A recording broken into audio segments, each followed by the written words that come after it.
almost lost a finger in the counter each day.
Move along, stranger. We don't want any trouble.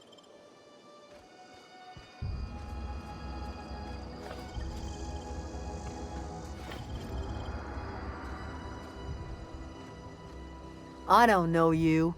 Whatever you're looking for, it ain't here. Move along. Answers, huh? You must be one of those philosophicals. Already got ourselves one of those. Yeah, that's us. And you can tell Thompson we're doing just fine by ourselves. If you're gonna start wandering around my camp, know that I got my sights on you. Over in the hothouse, tending crop. Enough with the questions. No offense, but I've got a lot on my mind.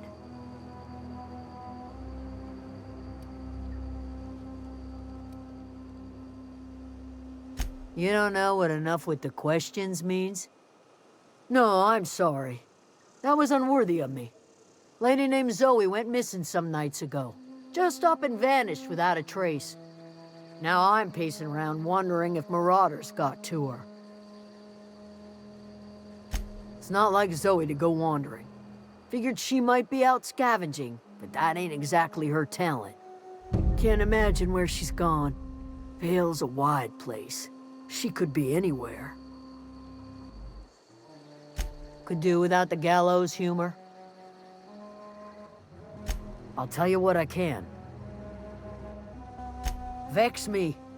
If she told anybody, they ain't telling me. I'd check her room, but I got yelled at for snooping once already. Little ways ago, she was always obsessing over her serial dramas. Wanted to see what the fuss was about. Could be. Dangers aplenty out there. No telling why marauders would steal somebody like Zoe. Got no useful skill as far as I could tell. Well, enough to know we never got on. Zoe and Stefan were close. If anybody knows the workings of her mind, he does. She was lazy and thoughtless, but she's still one of our own. What is it?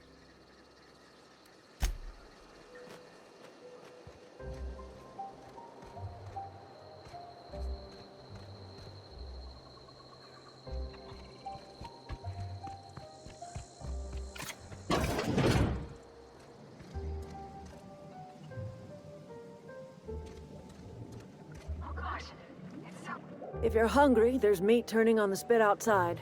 If you're bearing illness, find a place to lay your head down and I'll fetch you a poultice. Whatever your troubles with Edgewater, leave them at the gates and be welcomed here. Any questions, dear? I have been called that, among other things. Green Thumb, grandmother, the strange old lady who keeps flowers. But yes, Adelaide will do just fine. Excuse me, Miss McDevitt? Sorry, it's just... You got such pretty trees in here. Why, thank you. You're Robert's girl, aren't you? I remember when you were but a sprout. Thomas speaks of you often. Are you staying long? You should try some of my tobaccorn tea. I brew it in an old spittoon, but it's been cleaned.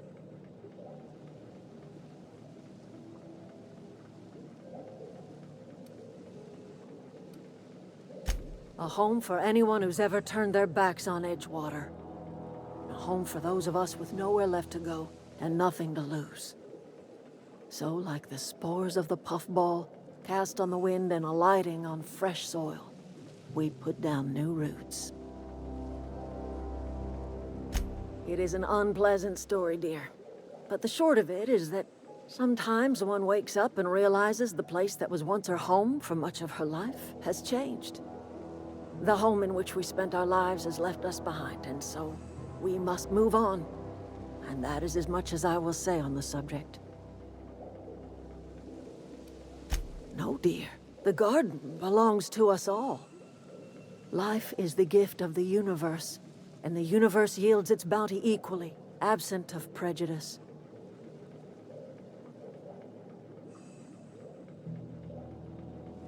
The soil around the Vale went sour years ago, but I found a way to sweeten it back up. The secret recipe is a little bit of elbow grease, a dash of love, and a heaping pile of special fertilizer. Reed Thompson? You here on behalf of that cold-eyed reptile? Let's hear it. What's Reed's idea of peace, then?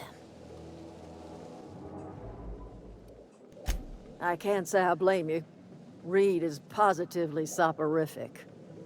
Like everything else that comes out of Edgewater, that peace offering is canned. I and my own are living just fine out here by ourselves.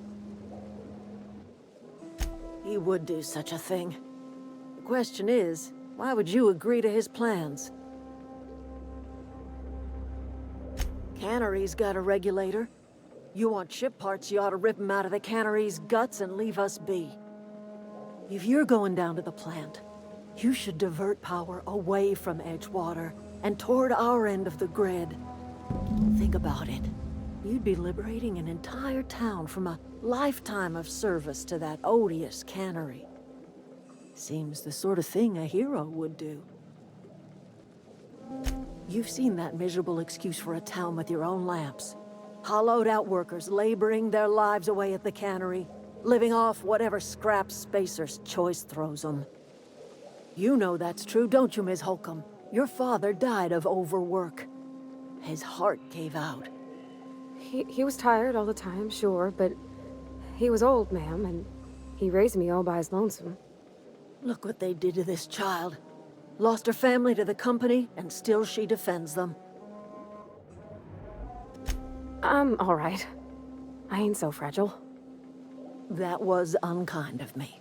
I'm sorry, dear. It's not much of a living. Every single person in that town has sold themselves to Spacer's Choice.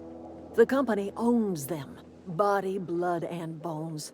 You've been there. You've seen it. All anyone ever does is toil over a cannery. They give their lives for some heartless corporation, and then they're tossed into a Spacer's Choice brand cemetery. Life in Edgewater grinds to a halt. The cannery shuts down, workers desert in droves, and our own little camp grows and thrives.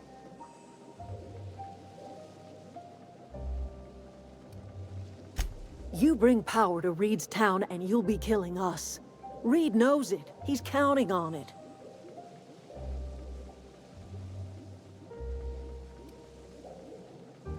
I trust you will listen to your conscience.